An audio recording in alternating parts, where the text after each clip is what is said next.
अगर आप आस्तिक हैं तो यकीन करेंगे और नास्तिक हैं तो हैरान होंगे। इसे आप कुदरत का करिश्मा कहें या ईश्वर का रचा हुआ विधान। एक इंसान जिसके मुकद्दर में सामने खड़ी मौत को महसूस करने का मौका आया तो उसकी बची हुई चंद सांसें अचानक बुलंद करने लगी जीवन के राग। वो मौत के बिस्तर से जिंदगी का ऐलान करने लगा। एक व्यक्ति जो मरा हुआ मान लिया गया, लेकिन जी उठा और उपन्यास लिखा और इंसान मर गया। उसे दुनिया रामानंद सागर के नाम से जानती है। जय श्री राम, जय हनुमान, जय श्री राम। हर घटना महज इत्तेफाक नहीं होती, उसके पीछे छुपे होते हैं कुछ गहरे राज और उस पर टिकी होती है बदलने वाले वक्त की बुनियाद। सुने मृदु गूढ़ वचन रघुपति। गौतम बुद्ध हों या महावीर स्वामी, पैगंबर मोहम्मद हों या ईसा मसीह, हर किसी के इस धरती पर आने का एक प्रयोजन नियत था। यही वजह है कि आज ये भगवान, अल्लाह और गॉड के तौर पर पूजे जाते हैं। वहीं इस धरती पर कुछ लोग ऐसे भी जन्म लेते हैं जो सबसे बड़ी सत्ता तो नहीं, लेकिन युग पुरुष जरूर बन जाते हैं। इनका जन्म निहित और तयशुदा मकसद से ही होता है। चाहे कबीरदास हों, तुलसीदास हों, कालिदास हों, सुकरात हों, ख्वाजा मोइनुद्दीन हसन चिश्ती हों या फिर शेक्सपियर हों, ये सब धरती पर जीकर मर जाने के लिए नहीं बल्कि अमर होने के लिए पैदा हुए थे। ये सभी दुनिया में अपने अपने धर्म, मजहब को समानता, भाईचारे और अदब की आवाज देने आए। ये अलग बात है कि इनकी आवाज को किसने किस रूप में सुना और समझा। श्री राम प्रभु को नाम। खैर, ऐसे ही सनातन की धर्म ध्वजा और मर्यादा पुरुषोत्तम राम के आदर्शों को घर घर पहुंचाने के लिए इंसान की शक्ल में एक युग पुरुष का जन्म हुआ जो दुनिया में रामानंद सागर के नाम से जाने गए और उन्हें कलयुग के तुलसीदास के तौर पर भी याद किया जाता है।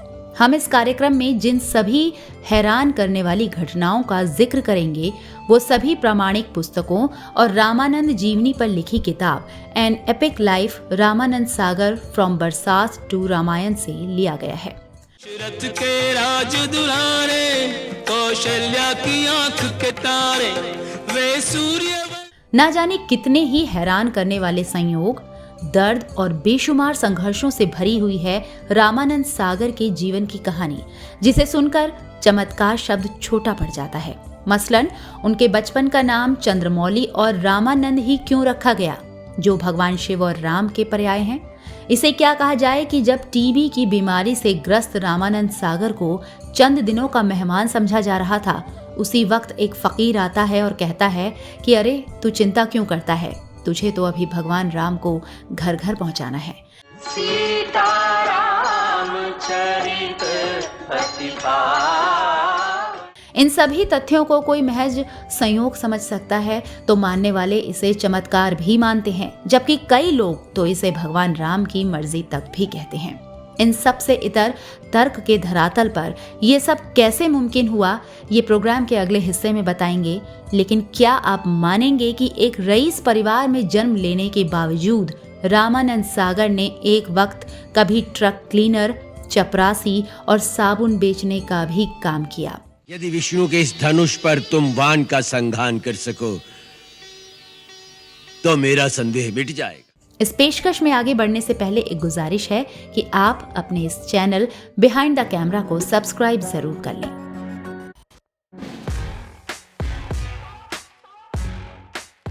29 दिसंबर 1917 को जब रामानंद सागर का जन्म हुआ, उस वक्त मानो कुदरत भी इनके आने का स्वागत कर रही थी। घनघोर तूफान के बीच लाहौर के पास असल गुरु के नाम के एक कस्बे में इनका जन्म हुआ तो नाम रखा गया चंद्रमौली, जो कि भगवान शिव के नाम का ही एक पर्याय है, जबकि इनकी नानी ने इनका नाम बदलकर रामानंद कर दिया था। इनका परिवार काफी समृद्ध और रईस था। इनके दादा लाला शंकर दास चोपड़ा लाहौर के नामी लोगों में शुमार थे, जबकि पिता दीनानाथ चोपड़ा कवि और लेखक थे।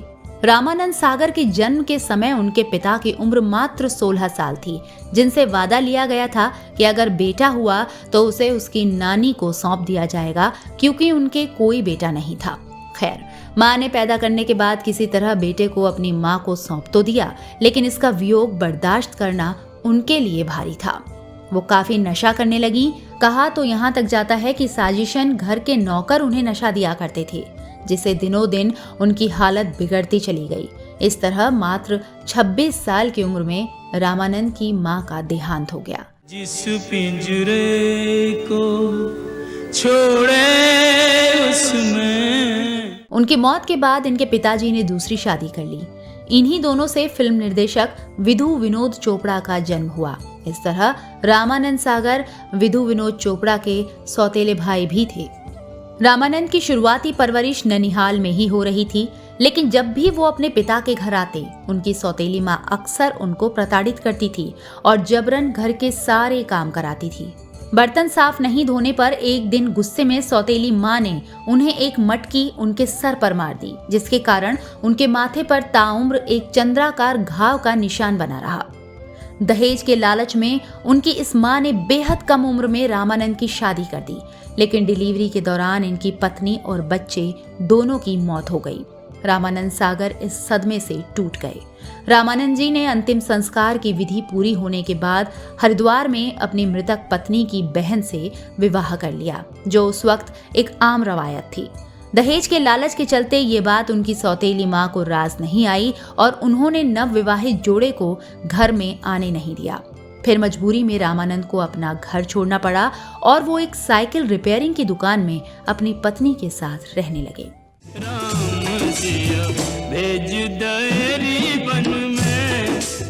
उन्होंने कई छोटी मोटी नौकरियां करके अपना जीवन यापन शुरू किया।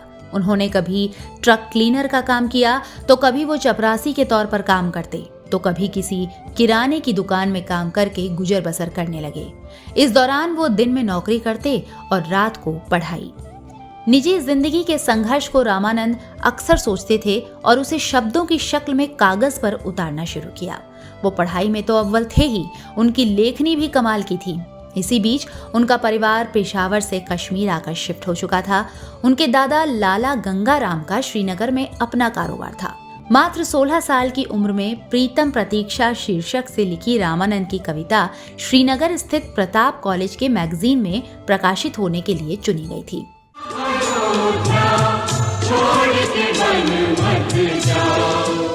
उच्च शिक्षा के लिए रामानंद ने पाकिस्तान के तत्कालीन पंजाब विश्वविद्यालय में दाखिला लिया, जहां मेधावी छात्र के तौर पर उन्हें गोल्ड मेडल मिला था, जबकि फारसी भाषा में महारत के चलते उन्हें मुंशी फजल के खिताब से नवाजा गया। पढ़ाई के बाद रामानंद सागर एक पत्रकार बन गए और बाद में वो डेली मिलाप अखबार के समाचार संपादक के पद तक भी पहुंचे। उन्होंने रामानंद चोपड़ा, रामानंद बेदी और रामानंद कश्मीरी नाम से 32 लघु कथाएं, 4 कहानियां, 1 उपन्यास और 2 नाटक लिखे।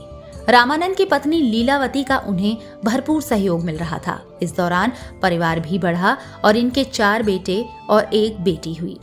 देश में 1942 का भारत छोड़ो आंदोलन चल रहा था। तब रामानंद 24 साल के थे। इसी दौरान एक दिन रामानंद सागर को खांसी आई। फिर देखा तो उनके कपड़े में खून लगा हुआ था। जांच में पता चला कि उन्हें टीबी है। उस वक्त टीबी का कोई इलाज नहीं था। डॉक्टर ने उन्हें टीबी सैनिटोरियम में भर्ती हो जाने की सलाह दी थी। फिर रामानंद सागर को उनके पिताजी जम्मू कश्मीर के बारामूला में टंगमर्ग स्थित सैनिटोरियम ले गए और वहां उन्हें भर्ती कर दिया। अब ये मान लिया गया था कि उनके जिंदा बचने की उम्मीद कम है। यहाँ टीबी पेशेंट्स जिंदा जरूर आते थे, लेकिन उनकी लाश बाहर जाती थी। ये नगर खा गई। इसी बीच एक दिन उस सैनिटोरियम में एक फकीर आया और रामानंद से कहा कि अरे बेटा, तुम परेशान क्यों हो? कुछ नहीं होगा, तुम्हें तो प्रभु श्री राम को घर घर पहुंचाना है। ये कहकर वो फकीर चला गया। राम भक्त ले चला रे राम की निशान। इस सैनिटोरियम में एक कपल भी था। वो एक दूसरे से बहुत प्यार करते थे। एक दिन दोनों स्वस्थ होकर वहां से निकले। उन्हें देखकर रामानंद सागर हैरान रह गए। उस दिन उन्हें एहसास हुआ कि प्यार ऐसी चीज है जिसके जरिए किसी भी बीमारी को मात दी जा सकती है। उस दिन से उन्होंने रोज डायरी लिखना शुरू किया। मौत के बिस्तर से डायरी टीबी पेशेंट की और इसे अखबारों में भी प्रकाशित कराने लगे। उनके कॉलम को पढ़कर अदब मशरिक अखबार के संपादक हैरान रह गए थे। वो सोचने लगे कि एक आदमी मर रहा है और वो लोगों को बता रहा है कि जीना कैसे है। उन्होंने अपने अखबार में एक नियमित कॉलम निकालना शुरू किया, मौत के बिस्तर से रामानंद सागर, जो खूब पसंद किया जाने लगा। रामानंद की इस लेखनी से फैज अहमद फैज, किशन चंद्र, राजेंद्र सिंह बेदी जैसे दिग्गज भी उनके मुरीद हो गए।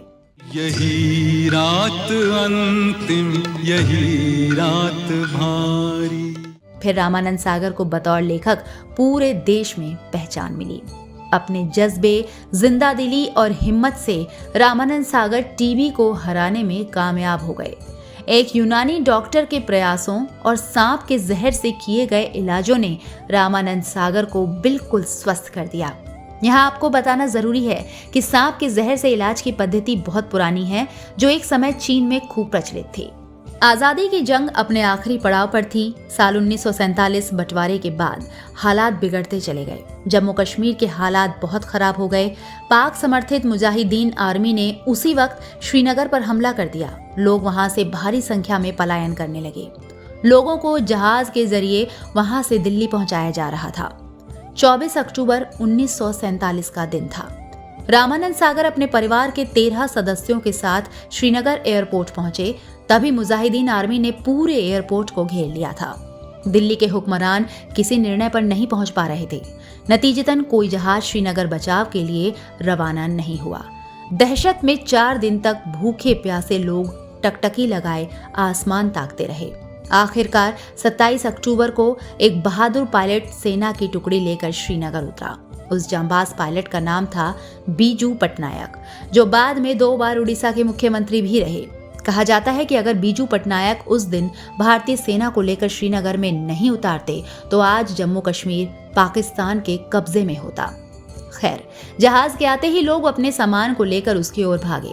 रामानंद जी ने एक बड़ा सा बक्सा अपने सिर पर लादा हुआ था, जिसे देख जहाज के पायलट ने कहा, सामान नहीं, सिर्फ सवारियां ही जा सकती हैं। इतना कहकर चालक ने लात मारकर कागजों से भरे उस बक्से को नीचे गिरा दिया।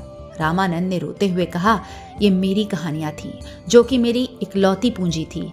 और आखिर में पायलट ने उन्हें पहचान लिया कि ये वही रामानंद चोपड़ा हैं जिन्होंने मौत के बिस्तर से लिखी थी।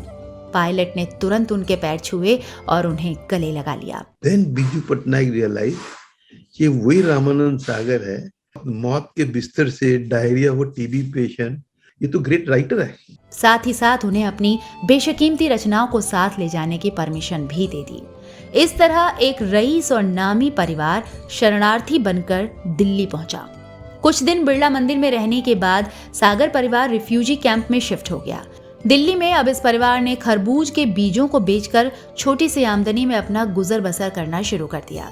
रामानंद सागर ने बंटवारे के दौर के इन्हीं अनुभवों को बाद में अपने प्रसिद्ध उपन्यास और इंसान मर गया में विस्तार से लिखा है। रामानंद सागर की जिंदगी को सिर्फ एक एपिसोड में समेट पाना मुश्किल है। वीडियो ज्यादा बड़ा और बोरिंग ना हो, इसलिए आपको अगले एपिसोड में बताएंगे कि किन मशहूर लेखकों ने उन्हें फिल्मों के लिए लिखने की सलाह देते हुए बंबई भेजा।